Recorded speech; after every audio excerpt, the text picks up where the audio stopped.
വഖഫിന്റെ അവകാശവാദത്തെ തുടർന്ന് മുനമ്പം ഭൂമി പ്രശ്നം സംസ്ഥാനമാകെ ചർച്ച ചെയ്യുന്നതിനിടെയാണ് തൃശൂർ ജില്ലയിലെ ചാവക്കാട്, ഒരുമനയൂർ, മണത്തല മേഖലകളിലെ 37 കുടുംബങ്ങൾക്ക് വഖഫിന്റെ കുടിയൊഴിപ്പിക്കൽ നോട്ടീസ് ലഭിച്ചിരിക്കുന്നത്. ഈ പ്രദേശത്ത് 10 ഏക്കറോളം ഭൂമി വഖഫിൻ്റേതായിരുന്നുവെന്നും അത് നഷ്ടപ്പെട്ടതായും വഖഫ് ബോർഡ് വ്യക്തമാക്കുന്നു. എന്നാൽ 1910-ൽ സാമൂതിരി രാജയിൽ നിന്ന് ചാവക്കാട് മേഖലയിലെ അന്നത്തെ നായർ കുടുംബം ഭൂമി വാങ്ങിയതായും അവരിൽ നിന്നാണ് എല്ലാവിധ റവന്യൂ നടപടികളും പൂർത്തിയാക്കി തങ്ങൾ ഭൂമി വാങ്ങിയതെന്നും കുടിയൊഴിപ്പിക്കൽ നോട്ടീസ് ലഭിച്ചവർ വ്യക്തമാക്കുന്നു. ഭൂമി വാങ്ങിയ സമയത്ത് പോക്കുവരവ് നടത്തുകയും പിന്നീട് കരമടയ്ക്കുകയും ഉൾപ്പെടെയുള്ള നടപടികൾ ചെയ്തു വന്നിരുന്നതായും കുടുംബങ്ങൾ വ്യക്തമാക്കുന്നു. തങ്ങൾ ആരുടെയും ഭൂമി കയ്യേറിയിട്ടില്ലെന്ന നിയമപരമായ മാർഗത്തിലൂടെ വർഷങ്ങൾക്ക് മുമ്പ് നിയമപ്രകാരം ആർജിച്ച ഭൂമിയിൽ നിന്നാണ് കുടിയൊഴിപ്പിക്കാൻ നീക്കം നടക്കുന്നതെന്നും നോട്ടീസ് ലഭിച്ചവർ വ്യക്തമാക്കുന്നു. തങ്ങളുടെ കൈവശമുള്ളത് 5-10 സെന്റ് സ്ഥലം മാത്രമാണെന്നും അതിൽ നിന്ന് നോട്ടീസ് ലഭിച്ചതിൻ്റെ പേരിൽ ഒഴിഞ്ഞു പോകില്ലെന്നുമാണ് തദ്ദേശവാസികളുടെ അവകാശവാദം. എല്ലാവിധ നടപടിക്രമങ്ങളും പൂർത്തിയാക്കിയാണ് താൻ ഭൂമി വാങ്ങിയതെന്ന് ഒരുമനയൂർ നീലങ്കാവിൽ ഫ്രാൻസിസ് പറയുന്നു. എനിക്ക് 4 സെൻറ്റാണ് എൻ്റെ വീട് നിൽക്കുന്നത്. അത് കഴിച്ചിട്ട് 1 സെൻറ്റ് ഞാൻ വേറെ വാങ്ങിച്ചതാണ്. ഈ 21/5 1 സെൻറ്റാണ് എനിക്കിതിൽ ഈ വഖഫ് പറയണ ഭൂമിയിൽ ഉള്ളത്.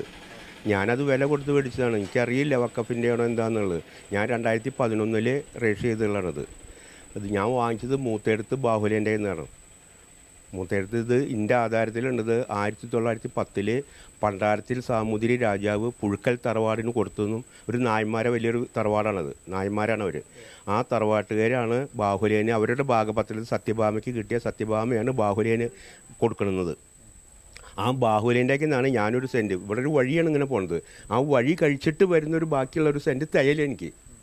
അങ്ങനത്തെ ഒരു ഭാഗമാണ് ഞാൻ വാങ്ങിച്ചിട്ടുള്ളത്. അല്ലാണ്ട് ഇന്ത്യയിൽ കൂടുതൽ ഭൂമിക്ക് ആകെ കൂടിയിട്ട് ഇതടക്കം 5 സെൻറ്റ് തികയില്ല എൻ്റെ ഭൂമി, ആകെയുള്ള ഭൂമി. അത് ഞാൻ അന്ന് മേടിക്കുമ്പോൾ 1.5 ലക്ഷം ഉറുപ്പ്യ വന്നു എനിക്ക് 1 സെൻറ്റിന്. എല്ലാ റവന്യൂ രേഖകളും എല്ലാ രേഖകളും ആധാരം രജിസ്റ്റർ ചെയ്തു, പോക്കുവരവ് നടത്തി, എല്ലാ കാര്യങ്ങളും ചെയ്തു ഒക്കെ ആയിട്ട് എൻ്റെ കയ്യിൽ ആധാരം എല്ലാതും ഉണ്ട്. എൻ്റെ നമ്മൾ കരം അടച്ചു വരികയൊക്കെ ചെയ്തു. ഞാൻ കഴിഞ്ഞ കൊല്ലം വരെ അടച്ചു. ഈ കൊല്ലം മെയിൽ ഞാൻ കരം അടച്ചു. നികുതി, അതിൻ്റെ സ്ഥലത്തിൻ്റെ നികുതി അടച്ചു. അങ്ങനെയുള്ള സ്ഥലത്തു നിന്നാണ് ഇപ്പോൾ വഖഫ് കുടിയൊഴിപ്പിക്കൽ നോട്ടീസ് വന്നിരിക്കുന്നത്. കുടിയൊഴിപ്പിക്കാൻ അവർ അവസാനം വന്നത് 3 മാസത്തിൻ്റെ ഉള്ളിൽ നിങ്ങൾക്കത് ഒഴിഞ്ഞു തരണം, ഞങ്ങളത് അങ്ങനെ ചെയ്യും എന്നൊക്കെ പറഞ്ഞിട്ടാണ് വന്നത്. ഗവൺമെൻറ്റും മറ്റുള്ളവരും ഒരു സഹായങ്ങൾ ചെയ്തു തരും എന്നുള്ളൊരു പ്രതീക്ഷ. മറ്റുള്ളവരൊക്കെ ഇതിൻ്റെ ഉദ്യോഗസ്ഥന്മാരോ എങ്ങനെയൊക്കെ ആണെങ്കിൽ ചെയ്തു തരും എന്നൊരു വിശ്വാസം നമുക്കുണ്ട്. അല്ലാണ്ട് നമ്മളങ്ങനെ ഒരു വഴി ചെറിയ കുട്ടികളൊക്കെ ആയിട്ട് ഇവിടെ എവിടേക്ക് പോകും. സംഗതി 1 സെൻറ്റ് ആയാലും അതിലേക്ക് വീട് അതിന് സൗകര്യമില്ലാത്ത കാരണം കൊണ്ട് വീട് അതിലേക്ക് വന്നിട്ടുണ്ട്, അതിൽ വിട്ടുണ്ട്. അത് കാരണം കൊണ്ട് വീടായിട്ട് താമസിക്കുന്നതാണ് ഇപ്പം ഞാൻ അതിൽ. എല്ലാവിധ രേഖകളും അനുസരിച്ച് താൻ വാങ്ങിയ ഭൂമിയിൽ കുറച്ച് നാളുകൾക്ക് മുമ്പാണ് വീട് വെച്ചതെന്നും അതിൽ നിന്നും മാറിക്കൊടുക്കാൻ കഴിയില്ലെന്നും കൊട്ടാമ്മൽ ബാലകൃഷ്ണനും വ്യക്തമാക്കി. ഇപ്പോൾ ഈ കുറച്ച് മാസം മുന്നേ നമ്മൾ ഈ സ്ഥലമൊക്കെ അറ്റാച്ച് ചെയ്യുമെന്ന് പറഞ്ഞിട്ട് ഇത് വന്നിട്ടുണ്ട്. നമ്മളിത് ശരിക്കും ഈ സ്ഥലം ഇപ്പോൾ ചേട്ടൻ താമസിക്കുന്ന വീട് ഇപ്പോൾ പുതുതായിട്ട് നിർമ്മിച്ച വീടല്ലേ ഇത്? അതെ അതെ അതെ. അപ്പോൾ ഈ സ്ഥലമൊക്കെ വാങ്ങിച്ചതാണോ? എന്നുവെച്ചാൽ ഇത് ആദ്യം നിലവിലുണ്ടായിരുന്നതാണ്. പിന്നെ മുന്നിൽ ഞങ്ങൾ ഇപ്പോൾ എടുത്തുള്ള സ്ഥലവും അതൊക്കെ എന്നുവെച്ചാൽ ആ വഴിക്ക് വേണ്ടിയിട്ട് എടുത്തുള്ളത്. അപ്പോൾ നമ്മൾ അതിൻ്റെ ഒക്കെ അതിൻ്റെ ആധാരം വെച്ചിട്ടാണ് ബാങ്കിൽ നിന്ന് ലോൺ എടുത്തുള്ളതും മറ്റൊക്കെ. അപ്പോൾ ഉണ്ടായിരുന്നില്ല. അതൊരു 4 വർഷം മുന്നേ. അതിന് ശേഷമാണ് പിന്നെ ഈ ലെറ്ററും മറ്റേതൊക്കെ വന്ന് ഉള്ള ഒരു സംഭവം ഉണ്ടായിട്ടുള്ളത്. ഇപ്പോൾ കുടിയൊഴിപ്പിക്കാൻ നോട്ടീസ് കിട്ടി. അതെ. ഇപ്പോൾ അതിൽ 37 കുടുംബങ്ങൾക്ക് എന്നുവെച്ചാൽ ഗുരുവായൂർ, ചാവക്കാട്, ഒരുമനൂർ പഞ്ചായത്ത് അങ്ങനെ 37 കുടുംബങ്ങൾക്കാണ് അവർ പറഞ്ഞ അതിലുള്ളത് 5 ഏക്കറിലധികം സ്ഥലം വഖഫ് ഭൂമിയുണ്ട്, അത് തിരിച്ചു പിടിക്കും എന്ന് പറഞ്ഞിട്ടാണ് അന്ന് ഒരു 6 മാസത്തിൻ്റെ ഉള്ളിൽ തിരിച്ചു പിടിക്കുമെന്ന് പറഞ്ഞിട്ട് വന്നുള്ളത്. ഇപ്പം നിങ്ങൾ എന്താണ് ചെയ്യാൻ? ഞങ്ങളെന്താ ചെയ്യേണ്ടത് അതാണ്. അതിന് എന്താ പറയുക, ഇവിടുത്തെ സംസ്ഥാന ഗവൺമെൻറ്റായാലും കേന്ദ്ര സർക്കാരും ഇതിൻ്റെ ഒരു നിയമനിർമ്മാണം നിർത്തേണ്ടി വരും. കാരണം വെച്ചാൽ ഇത് അങ്ങനെയാണ്. അപ്പം ഇവരെ ഈ വഖഫിനെ ചോദ്യം ചെയ്യാൻ ഇവിടുത്തെ കോടതിക്കോ ഒന്നും അധികാരമില്ല. സുപ്രീം കോടതിക്ക് വരെ അധികാരം ഇല്ല എന്നാണ് അറിവ്. അപ്പോൾ ഈ വഖഫ് കോടതി എന്നുള്ളത് എന്താണ്? നമ്മൾ ഇന്ത്യ രാജ്യത്ത് 2 നിയമം ഉള്ള ഒരു ഇത്, 2 കോടതി രണ്ട് മനുഷ്യന്മാർ അങ്ങനെയുള്ളൊരു ഇത് പാടുണ്ടാവും. അപ്പോൾ ഇതിൽ എന്താ പറയുക, ഇപ്പോൾ ഈ പറഞ്ഞ ആൾക്കാരില്ലേ, ഇതിൽ വേറെ കാര്യമുണ്ട്. എല്ലാ ജാതി ആൾക്കാർക്കും ഉണ്ട്. ഒരു ഹിന്ദുവിനോ അല്ലെ ക്രിസ്ത്യനോ മാത്രമല്ല, ഇതിൽ മുസ്ലിം സഹോദരന്മാർ ഇഷ്ടംപോലെ ഉണ്ട്.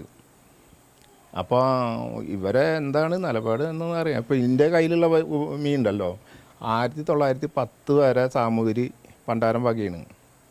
10-ന് ശേഷം ഇവിടുത്തെ പുഴുക്കൽ തറവാട്ടുകാർക്ക് വന്ന് ചേർന്നുള്ളതാണ് അത്.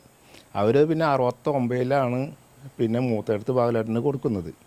ബാബുലേട്ടൻ്റെ നിന്നാണ് പിന്നെ അവിടുന്ന് ഫ്രാൻസിസ് ചേട്ടൻ, അതുപോലെ പിന്നെ അതിൽ വെണ്ണക്ക ബാലേട്ടൻ മേടിക്കുന്നതും, പിന്നെ അതിൽ ജയബാലേട്ടൻ ഉണ്ട്, തളിക്കുളമാണ് ആൾ.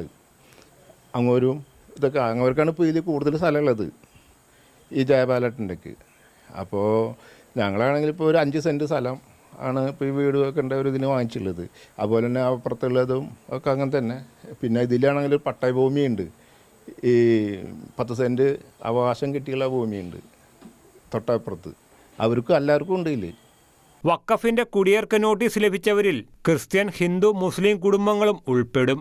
കുടിയേർക്ക് നോട്ടീസ് ലഭിച്ച പലർക്കും അവർ താമസിക്കുന്ന വീടും സ്ഥലവും അല്ലാതെ മറ്റു ഭൂമിയില്ലാത്ത സാധാരണക്കാരായ ആളുകളാണ്. അതിനാൽ തന്നെ തങ്ങളുടെ ഭാവി എന്താകുമെന്ന ആശങ്കയാണ് ഇവരെ അലട്ടിക്കൊണ്ടിരിക്കുന്നത്. കുടുംബമായി താമസിക്കുന്ന തങ്ങൾ എങ്ങോട്ട് പോകുമെന്ന ചിന്തയും ഇവരെ ആശങ്കയിലാക്കുന്നു. നിയമ പോരാട്ടത്തിനൊപ്പം തന്നെ കേന്ദ്ര സംസ്ഥാന സർക്കാരുകളുടെ അടിയന്തര ഇടപെടലും ഇവർ പ്രതീക്ഷിക്കുന്നുണ്ട്.